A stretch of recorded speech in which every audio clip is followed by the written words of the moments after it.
All right, welcome to the Spirit Masterclass. We're about to take a deep dive into the journey of every spirit, from the basic blueprint all the way to the bottle. And trust me, by the end of this, you'll be able to look at any spirit on your shelf and know its entire life story. So let's jump right in. So you're standing behind the bar, you look up at that wall of bottles, and you have to wonder, what really separates all of them? What's the fundamental difference between a whiskey and a rum? It's more than just the ingredients. It all comes down to one single magical process that takes a simple fermented drink and turns it into something, well, something much more potent. And this is it. This is the whole shebang. From the field right into the glass, we are going to follow this exact path. We'll start with the raw plant, see how it's fermented, figure out what's happening inside those crazy-looking stills, why it sits in a wooden barrel for years, and finally, how it ends up in the bottle. You get this process? You get everything. Okay, here's our game plan. We'll kick things off with the universal blueprint that every single spirit follows. Then we'll dig into how the raw materials make everything so different. After that, we dive into the heart of it all, the art of distillation. We'll touch on aging, and then we'll wrap it all up with a practical tour of the bartender's shelf. So, let's get started with the absolute fundamentals. I want you to think of it like this. No matter what spirit you're talking about, I don't care if it's the cleanest vodka or the smokiest scotch, they all share the same core DNA. They all start from the same genetic code. The official term is a distilled spirit, and that name kind of gives the whole game away, doesn't it? It's all about two key concepts, fermentation and distillation. See, fermentation is where yeast creates alcohol, but it kind of maxes out, It taps out around 14, maybe 18% alcohol. That liquid, which we call a wash or a mash, can't get any stronger on its own. To do that, you need distillation. And at its core, it really is this simple. First, you ferment something. Yeast eats sugar, spits out alcohol. Boom. You basically have a simple beer or wine. Then you distill it. You take that fermented liquid, you heat it up, and you concentrate that alcohol to create a spirit. Every single spirit follows this two-step blueprint, no exceptions. And this right here? This is the simple piece of science that the entire multi-billion-dollar spirits industry is built on. It's pretty wild. Alcohol, or ethanol, boils at a lower temperature than water. So when you gently heat your fermented liquid, what turns into steam first? The alcohol. All you got to do is capture that alcohol-rich vapor, cool it back down into a liquid, and voila, you have a spirit. This one simple principle is the engine that drives everything. Okay, so if all spirits follow that same two-step plan, where does all the incredible variety come from? Well, it starts right at the beginning, before anything else happens. It's all about the raw material. The plant you choose to ferment basically dictates the destiny of that spirit. And this table just lays it all out beautifully.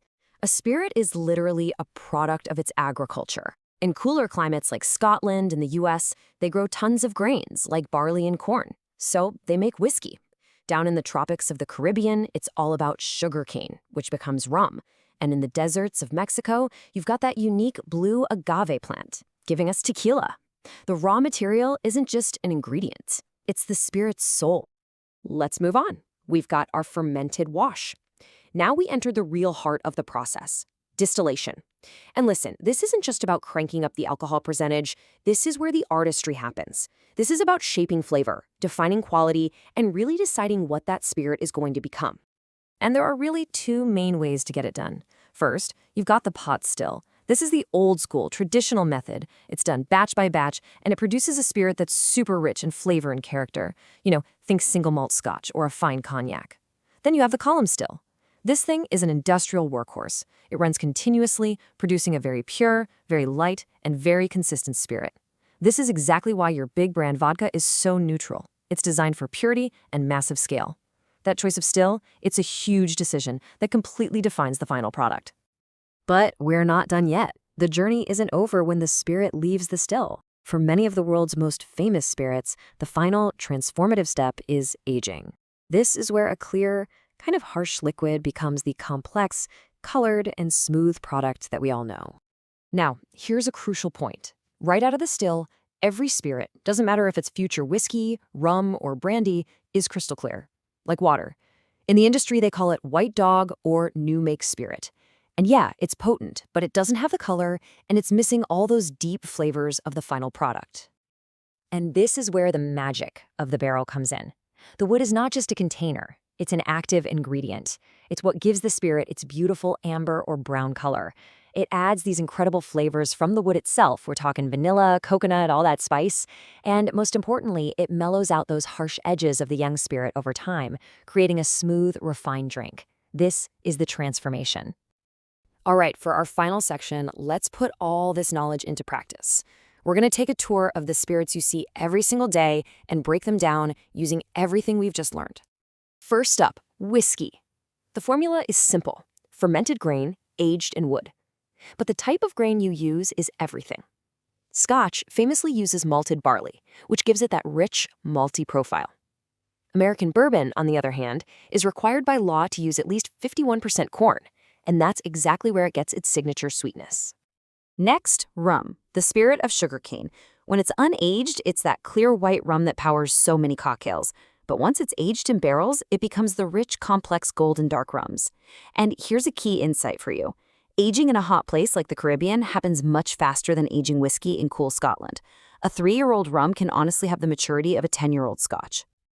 Now for tequila. This spirit can only come from the blue agave plant in designated areas of Mexico. And here is the single most important thing you need to know. Always, always look for 100% blue agave on the bottle. That means it's made purely from the agave plant and not mixed with other sugars. That is your sign of a premium product, every time. Finally, let's look at vodka and gin together, because they are totally connected. Vodka is a neutral spirit. It's designed to be as clean and flavorless as possible. Now, gin starts its life as that exact same neutral spirit, but then it gets infused or redistilled with botanicals. And by law, the main flavor has to be juniper. So the absolute simplest way to think about it, gin is just vodka that decided to get a personality. So there you have it. Every single bottle on that shelf has a story that follows the same path, from a plant, through that core process of fermentation and distillation, and finally into the product you pour. All the incredible differences we get to enjoy, that's just the unique twists and turns each one takes along the way. You now have the blueprint. You can look at any bottle and understand its entire journey. So the next time a guest asks what makes a bourbon different from a rye or a white rum different from a dark rum, you're not just going to have an answer. You're going to know the story. So the only question is, which story will you choose to tell?